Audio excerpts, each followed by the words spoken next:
ഇവിടെ നോക്കൂ, Premkumar M L A, വളരെ ഗുരുതരമായ ഒരു വിഷയമാണിത്. താങ്കൾ സ്പോർട്സ് കൗൺസിലിൽ കൂടി പ്രവർത്തിക്കുന്ന ആളാണല്ലോ. വളരെ വളരെ ഗുരുതരമായ വിഷയമാണ്. കേരള ക്രിക്കറ്റ് അസോസിയേഷന്റെ കീഴിലുള്ള ഒരു കോച്ച് 10 വർഷത്തിലധികമായി കുട്ടികളെ, ചെറിയ കുഞ്ഞുങ്ങളെ പീഡിപ്പിച്ചു വരികയായിരുന്നു. അതിന് BCCIയുടെ പേര് പോലും ഉപയോഗിച്ചിട്ടുണ്ട്. പക്ഷേ അയാൾക്ക് ഇനിയും ഒരു തരത്തിലും പൂട്ടുവീഴുന്നില്ല. ഇപ്പോൾ അയാൾ അറസ്റ്റിലാണ്, പോക്സോ കേസ് പ്രതിയാണ്, അതൊക്കെ ശരി. പക്ഷേ 2024 വരെ അയാൾ ഫ്രീ റണ്ണിലായിരുന്നു. ഇനിയും ഒരു പക്ഷേ ഇതുപോലെയുള്ള പുഴുക്കുത്തുകൾ അവിടെ ഉണ്ടാകാം. അപ്പോൾ ആ ഗൗരവത്തിൽ കേരള സമൂഹം എടുക്കേണ്ട ഒരു വിഷയമല്ലേ ഇത്? തീർച്ചയായിട്ടും കേരളീയ സമൂഹം ഗൗരവത്തിലെടുക്കേണ്ട വിഷയം തന്നെയാണ്.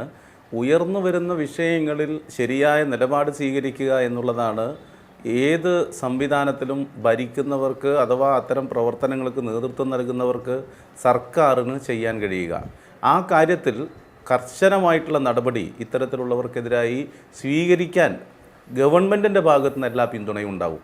അത് കേരളീയ സമൂഹത്തിന് ബോധ്യപ്പെട്ടതുമാണ്. ഞാൻ പറയുന്നത്, സമൂഹത്തിൽ നിരവധി കാലമായിട്ട് സ്ത്രീകൾക്കെതിരായിട്ടുള്ള അതിക്രമങ്ങളുണ്ട്. അതിപ്പോൾ ഏതെങ്കിലും ഒരു സർക്കാർ, അത് LDF ആകട്ടെ, UDF ആകട്ടെ, അല്ലെങ്കിൽ രാജ്യത്ത് ഇപ്പോഴുള്ള BJP ഗവൺമെൻറ് ആവട്ടെ, ഗവൺമെൻറ്റിന് പ്രത്യക്ഷത്തിൽ അങ്ങനെ ഉത്തരവാദിത്വം പറയാൻ കഴിയില്ല. പക്ഷെ ഗവൺമെൻറ് സ്വീകരിക്കുന്ന നിലപാട് എന്തായിരിക്കണം?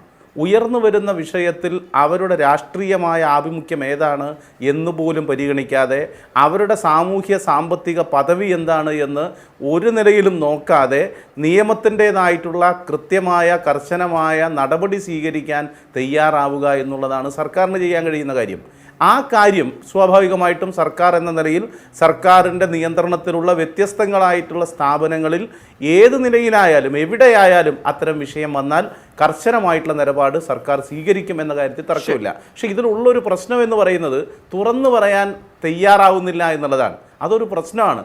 കുട്ടികൾ അവരുടെ കരിയറുമായി ബന്ധപ്പെട്ട് 10 വയസ്സും 12 വയസ്സായ കുട്ടികൾ ഞങ്ങളിങ്ങനെ ഈ കാര്യം തുറന്നു പറഞ്ഞാൽ, ഞങ്ങൾക്കെതിരായിട്ടുള്ള ഹറാസ്മെൻറ്റ് പറഞ്ഞാൽ അത് സ്വാഭാവികമായും ഞങ്ങളുടെ ഭാവിയെ ബാധിക്കുമോ എന്ന ആശങ്ക അവർക്കുള്ള ഒരു സാഹചര്യം ഉണ്ടാകുന്നു എന്നുള്ളത് വളരെ വളരെ പ്രയാസം നമുക്ക് നൽകുന്ന ഒരു കാര്യമാണ്. നാടിനെ സംബന്ധിച്ച്, സമൂഹത്തെ സംബന്ധിച്ച് തിരുത്തപ്പെടേണ്ടതാണ്. 6 പരാതിയിൽ സ്വാഭാവികമായിട്ടും കേസെടുക്കും. എങ്ങനെയാണോ ഇത്തരം കുറ്റവാളികൾക്കെതിരായിട്ടുള്ള നടപടി സ്വീകരിക്കേണ്ടത്, കർശനമായിട്ടുള്ള നടപടി സർക്കാരിന്റെ ഭാഗത്ത് നിന്നുണ്ടാവും. ഒരിളവും ഇത്തരത്തിലുള്ള ഒരാൾക്കും ഉണ്ടാകില്ല എന്നുകൂടി സൂചിപ്പിക്കാൻ. ഇവിടെ നേരത്തെ ഞാൻ ഒന്ന് പറഞ്ഞില്ലെങ്കിൽ അത് പ്രയാസമാവും. ശ്രീ ചാണ്ടി ഉമ്മൻ ഇവിടെ പറഞ്ഞു, ഒറ്റ മിനിറ്റ്, അര മിനിറ്റ്. ചാണ്ടി ഉമ്മനോട് പറഞ്ഞു, ഈ നേരത്തെ പൂച്ചാക്കലിലുള്ളത് ഒരു പാർട്ടിക്കാരാണ്. അതിൽ ഒരു പാർട്ടി CPIയുമായിട്ട് ഒരു ബന്ധവും ഇവർക്കില്ല. അവർ CPM മാത്രമല്ല, ഏതെങ്കിലും വർഗ ബഹുജന സംഘടനകളിൽ പോലും അംഗത്വമുള്ളവരല്ല അവർ എന്നുള്ളതാണ് മനസ്സിലായിട്ടുള്ളത്. 100% ഈ കാര്യത്തിൽ പാർട്ടിക്ക് ബന്ധമില്ല എന്നും കൂടി ഈ സന്ദർഭത്തിൽ സൂചിപ്പിക്കുകയാണ്.